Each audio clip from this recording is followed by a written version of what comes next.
Hello my dear future doctors and my dear friends, good evening everyone. तो चलिए मैं आज आपके लिए लेके आया हूँ ऑल इंडिया कोटा के लिए expected cut off government medical college for MBBS and BDS courses. क्योंकि एमबीबीएस के साथ एमबीबीएस के मैंने काफ़ी कट ऑफ बनाए हैं, तो उसके बाद अब कुछ लोगों की क्वेरी आ रही थी कि आप बीडीएस के लिए भी कट ऑफ बना दीजिए कि क्या कट ऑफ रहेगा एक गवर्नमेंट मेडिकल कॉलेज पाने के लिए।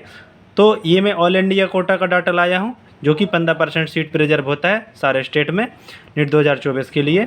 तो चलिए अब हम बात शुरू करते हैं। पहले एमबीबीएस का शुरू करते हैं कि एमबीबीएस का ऑल इंडिया कोटा का कट ऑफ क्या जा सकता है, और ये यहाँ पे सारी कैटेगरी मेंशन की गई हैं। और ये है एक्सपेक्टेड रैंक।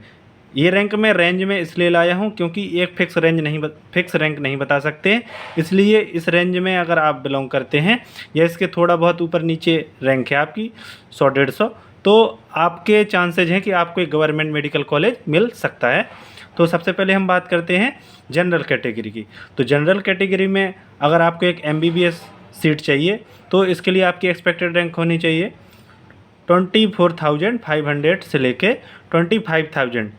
अगर आपकी ऑल इंडिया रैंक 24,500 से लेके 25,000 इसके बीच में है या इससे थोड़ा बहुत 100-200 रैंक ऊपर नीचे है तो भी आपको गवर्नमेंट मेडिकल कॉलेज मिलने के चांसेस बनते हैं। ठीक है, और ये काफ़ी हाई चांसेज हैं कि आपको गवर्नमेंट मेडिकल कॉलेज मिल जाएगा। इसके बाद हम बात करते हैं ईडब्ल्यूएस कैटेगरी की। तो अगर ईडब्ल्यूएस कैटेगरी में आपकी जो ऑल इंडिया रैंक है वो 26,000 से लेकर 26,500 के बीच में है या इससे थोड़ा बहुत ऊपर नीचे है तो भी आपको एक गवर्नमेंट मेडिकल कॉलेज मिल जाएगा। ऑल इंडिया कोटा के थ्रू मिलेगा ये। फिर इसके बाद हम बात करते हैं ओबीसी कैटेगरी की। तो अगर आपकी ओबीसी कैटेगरी में जो ऑल इंडिया रैंक है वो है 25,500 से लेके 26,000, तो अगर आप इस बीच में इस रेंज में बिलोंग करते हैं तो एक आपको गवर्नमेंट मेडिकल कॉलेज मिल जाएगा एमबीबीएस कोर्सेज के लिए। फिर इसके बाद हम बात करते हैं एससी कैटेगरी की।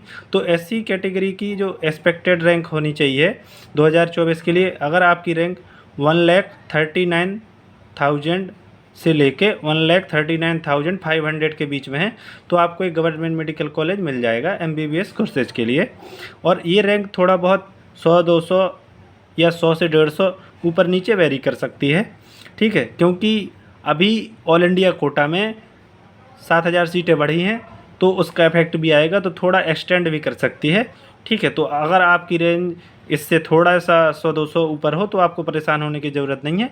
आप मुझसे कमेंट में पूछ ही लीजिएगा तो मैं उसके रिप्लाई दे दूँगा, और बाकी ये पीडीएफ मैं टेलीग्राम पे शेयर कर दूँगा तो आप वहाँ से डाउनलोड कर लीजिएगा, जिसकी लिंक डिस्क्रिप्शन बॉक्स में होगी। तो अब हम बात करते हैं लास्ट कैटेगरी एसटी कैटेगरी की। तो इसके लिए जो एक्सपेक्टेड रैंक रहेगी ऑल इंडिया रैंक वो रहेगी 1,78,000 से लेके 1,79,000। तो अगर आप इस बीच में बिलोंग करते हैं तो आपको एक गवर्नमेंट एमबीबीएस सीट आसानी से मिल जाएगी। ठीक है, क्योंकि इस बार ऑल इंडिया कोटा में सीटें इंक्रीज हुई हैं। ठीक है, अब ये हैं इसके स्कोर। ये स्कोर उतने ज़्यादा मतलब इफ़ेक्टिव नहीं है क्योंकि ये जो स्कोर है सिर्फ एक रैंक का है। जैसे कि एक रैंक पे इस बार मतलब एक स्कोर पे इस बार बहुत सारी रैंक हैं। ठीक है, तो इसलिए आप स्कोर को नेगलेक्ट कीजिए। वैसे ही अगर मैं बताऊं स्कोर तो 655 पे 25,000 रैंक आ रही है और 653 पे 26,000 रैंक आ रही है, और 654 मार्क्स पे ये 25,500 रैंक आ रही है, और 555 मार्क्स पे ये रैंक आ रही है 1,39,000, और 522 पे रैंक आ रही है 1,78,000। ठीक है, तो आप स्कोर को नेगलेक्ट कीजिए, आप सिर्फ अभी रैंक के हिसाब से चलिए, क्योंकि रैंक ज़्यादा मोर एक्यूरेट कट ऑफ बताती है हमेशा। क्योंकि जो आपको एक एमबीबीएस सीट मिलती है वो हमेशा ऑल इंडिया रैंक के थ्रू ही मिलती है, वो ऑल इंडिया रैंक के थ्रू ही आपको अलॉट होते हैं कॉलेज। तो आप स्कोर को नेगलेक्ट कीजिए। फिर इसके बाद हम बात करते हैं बीडीएस कोर्सेज की, क्योंकि बीडीएस के लिए काफ़ी लोगों ने कमेंट किए थे कि आप बीडीएस पे डाटा लाइए और बीडीएस में कितने तक मिल जाएगा, क्योंकि हमें एमबीबीएस पे मिल नहीं रहा है। इस वजह से मैं बीडीएस का ये डाटा लाया हूँ, क्योंकि बहुत से बच्चों को इस बार एमबीबीएस नहीं मिल रहा है क्योंकि कट ऑफ बहुत ज़्यादा इंक्रीज हुई है और रैंक बहुत ज़्यादा चली गई है। ठीक है, क्योंकि आप सोचिए 650 से नीचे कॉलेज नहीं मिल रहा है, इस वजह से मैं ये सब लाया हूँ।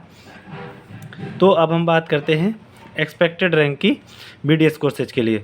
तो जनरल कैटेगरी के लिए जो रैंक रहेगी वो रहेगी 80,000 से 85,000 के बीच।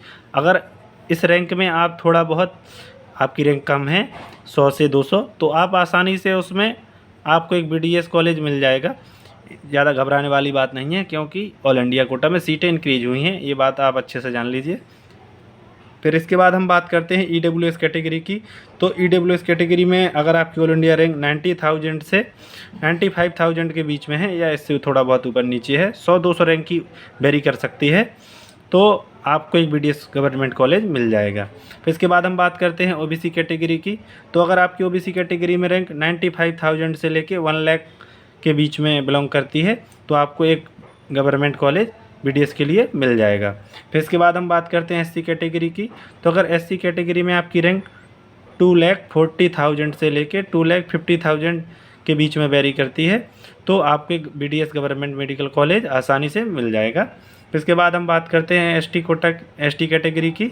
तो अगर आपकी रैंक 3,70,000 है और यहाँ से कितने तक 3,90,000, तो पूरी 20,000 का यहाँ रेंज है। अगर आप इस रेंज में बिलोंग करते हैं तो आपको ST कैटेगरी में BDS गवर्नमेंट मेडिकल कॉलेज आसानी से मिल जाएगा। तो future doctors and my dear friends, ये था रैंक वाइज डाटा MBBS और BDS कोर्सेज के लिए। तो अगर आपकी ये सब डाटा मैं लाया हूँ रैंक के हिसाब से और रेंज में इसलिए लाया हूँ क्योंकि एकदम फिक्स रैंक नहीं बता सकते हैं, क्योंकि इस बार बहुत कुछ अनएक्सपेक्टेड हो रहा है, इसलिए रेंज की बात करेंगे हम और स्कोर की बात नहीं करेंगे। इसलिए मैंने BDS कोर्सेज में कोई स्कोर नहीं लिखा है, ठीक है। तो अगर आप इस रेंज में बिलोंग करते हैं तो आपको एक MBBS के लिए गवर्नमेंट मेडिकल कॉलेज और एक BDS के लिए गवर्नमेंट मेडिकल कॉलेज मिल जाएगा।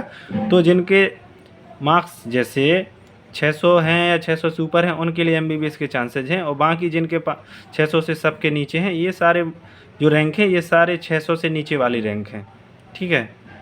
तो अगर आप इससे 600 से नीचे वाले हैं तो आपको एक BDS कॉलेज आसानी से मिल जाएगा, तो आपका 1 साल बर्बाद नहीं होगा। अगर आप लेना चाहते हैं, अगर आप ड्रॉप लेने चाहते हो तो ड्रॉप ले सकते हैं। और बाकी ये है कि अभी नीट पर बहुत ज़्यादा बवाल चल रहा है। एक तरीके से हाई कोर्ट ने NTA को नोटिस करके पार्शियल स्टे लगा दिया है काउंसलिंग पे, कि आप पहले ग्रेस मार्क के लिए पिटीशन डालिए, जब वो पास हो जाती है तब आप ग्रेस मार्क के हिसाब से दे सकते हैं, नहीं तो आपको रिजल्ट दोबारा से अपडेट करना होगा।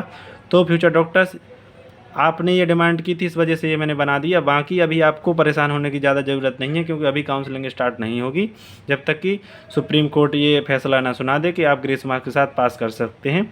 तो फ्यूचर डॉक्टर्स, आपके लिए एक उम्मीद भी है, क्या पता आपको जहां आप BDS कॉलेज लेने के चांस में हो, ठीक है, वहां आपको एक गवर्नमेंट MBBS कॉलेज मिल जाए। फिर भी ये डाटा मैंने आपको प्रोवाइड कर दिया है कि आपके पहले से पता हो, आपके पास पहले से ये सारा डाटा हो, जिससे आपको काउंसलिंग में हेल्प हो सके। तो थैंक यू फ्यूचर डॉक्टर्स। अगर वीडियो अच्छा लगा हो तो लाइक कीजिएगा, फ्रेंड के साथ शेयर कीजिएगा, जिससे उनकी भी हेल्प हो सके और उन्हें भी डाटा एनालिसिस करने में आसानी हो कि उन्हें कौन सा कॉलेज मिल सकता है, BDS मिल सकता है या MBBS मिल सकता है। तो थैंक यू फ्यूचर डॉक्टर्स, बने रहिएगा चैनल के साथ और मिलते हैं अपनी अगली वीडियो में, वो भी BAMS, BHMS, BUMS के कट ऑफ के साथ। Thank you.